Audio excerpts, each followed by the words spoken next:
So I wanted to tell the story of why I started real estate, and this is I don't think I've ever kind of told the story, but here it goes. So again, my name is Hani Faraj with Vancouver House Finders, and I've been doing real estate for 10 years. Before that, I was a mortgage broker for about 4 between Ontario and BC, and kind of always thought about why did I start real estate, and I'll tell you this very personal story. But when I was in my early 20s, I decided to buy a home.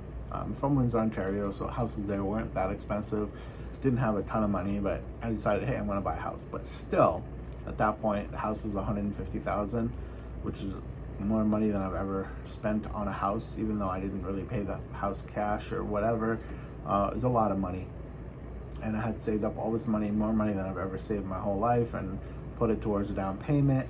And I remember like a couple of mistakes that I did. And the first thing is I wanted to, I just needed a room myself, but my family was living with me at the time. My father had passed away, and there's this like sentiment of being close and everybody staying together and whatnot. And I remember all the mistakes. Like I remember the realtor, she's a lovely lady, she's a nurse. She had retired from nursing and wanted to do real estate and so on and so forth. And what happened was, once we kind of got into it, I don't remember her ever like sitting down with us or getting like to know me as a person or asking me questions about what my dreams and hopes were. She just knew that we needed so many bedrooms, so many bathrooms, and in a specific area, and that's fine. Then eventually, when there was time for them to look at houses, I didn't have time. I worked in a factory at the time. I wasn't even looking at the houses. It was her previewing them, which I really appreciated, with my family, my brother and my mom at the time. And they called me one time and they said, hey, look, what do you think? That we found something. I'm like, okay, great. So I went to see the house. It was like a really old house, I think 1950s or whatever, with an addition. And it was lovely. It's huge, actually. It was over 3,000 square feet, all this stuff. I was like, wow, this is amazing. So much space. And long story short, we ended up, I liked the house, so I made an offer on it. We got it accepted. And again, all this throughout, I was working, started at 3, ended at 11, all that stuff. Okay. Then the inspection came, and the inspection was pretty horrible. There was uneven ground, there was water ingress, there was a bunch of problems. And I remember her asking, like, what do you think of this? Like, well, I don't know, it's not really my problem. It's not really my area of expertise, so on and so forth. And it's like, are you sure about this? Like, I don't know, like, this doesn't seem like it's been taken care of. There's 2 layers of, what do you call it? Roof shingles and whatnot, and which kind of weighs the house down, and the roof structure and so on and so forth. So, I remember like saying, okay, fine, let's do it. And I had no business buying the house. I was a lot of problems. Eventually, all these problems came about. I was a brand new, homeowner.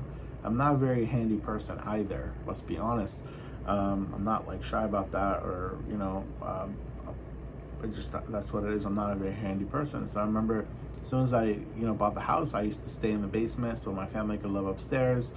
And I remember like always feeling kind of lethargic and whatnot. So one day my buddy was like, listen, man, I think you need to get this checked.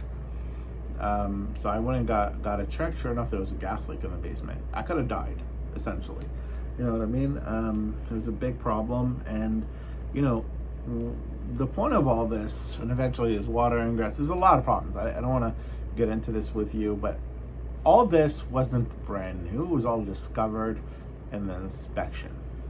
Okay? Problem is, I was never at the inspection. She never emphasized that I needed to be at the inspection. I would have been, no problem, but it is what it is. Okay? So the point of all this, why I'm telling you this, is because this is what drives me, is I don't want anybody to make that kind of mistakes. Yes, houses have problems. Yes, no house is perfect, even if it's brand new. I have friends and family and clients who've bought brand new houses that still have issues.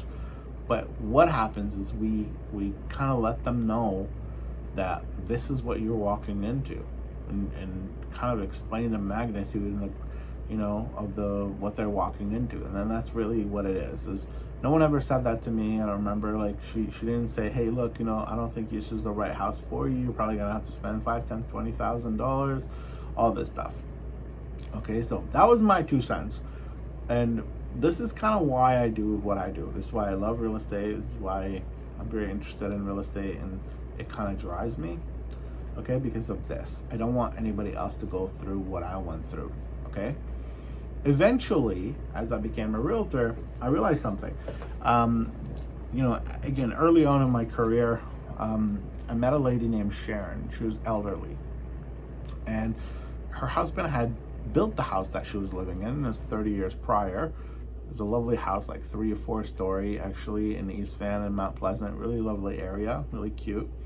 And I remember we met through me calling the neighborhood, and eventually something happened. Is she's like, hey, look, I want to downsize, or have my family live with me, and all this stuff. And there was just a sense of empathy. Like, I understood what she was going through. She was elderly, had mobility issues, wanted to live with her daughter, all this cool stuff. And I was like, let me help you do this. And it wasn't easy nor short. It took about a year for her, from the time when we met until the time she moved into her place, about a year or so. And I remember one time, like, when she decided, okay, honey, we were looking at houses, and she decided she was going to buy something.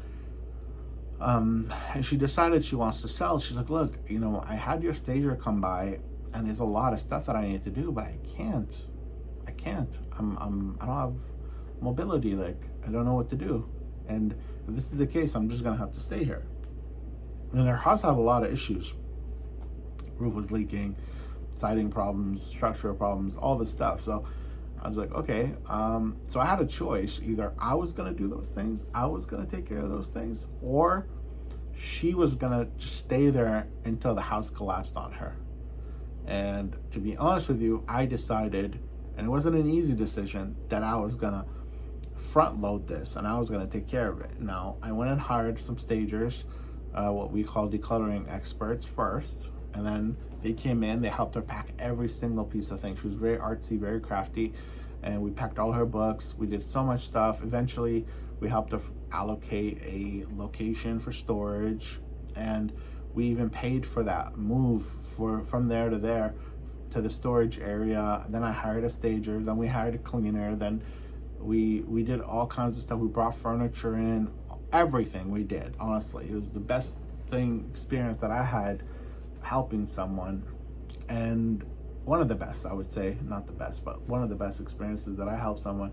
And eventually she did sell for the price that she wanted and bought for the price that she wanted. But I remember, like, her telling me, she's like, honey, if it wasn't for your help, I wouldn't have done this, and I couldn't have done this. It cost too much up front, that I didn't have the money, and so on and so forth. She was on a limited budget, limited income. So these are the things that drive me, and that basically make me who I am as a person. I'd never want to see somebody struggle. I don't want anybody to go through what I do. Now, I want to be very clear.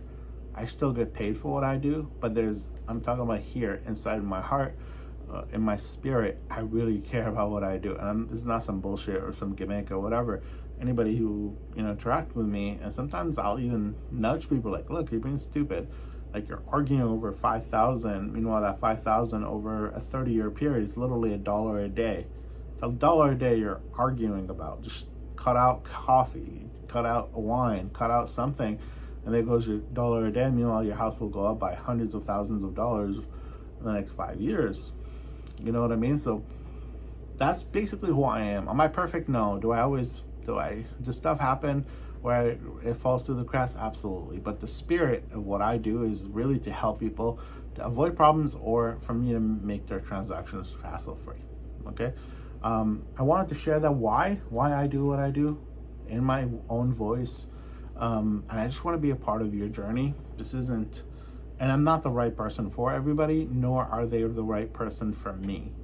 And I'm being that not to be facetious or to be arrogant. I'm just being honest. If you're a rude person, not coachable, you're trying to do some fake stuff or some illegal stuff, I'm not the guy. I'm not. You call somebody else. If you're a nice human being, you're a real person, you have needs, you're transparent, and you put your faith in me, you will not be let down. Okay? I hope that resonates with you. And if you have any questions or about real estate. Even if you're not doing anything right now, feel free to give me a call. I'd love to help you out. Okay, my name is Hani Faraj, and my phone number is 778-881-6781. Thank you and have a good day.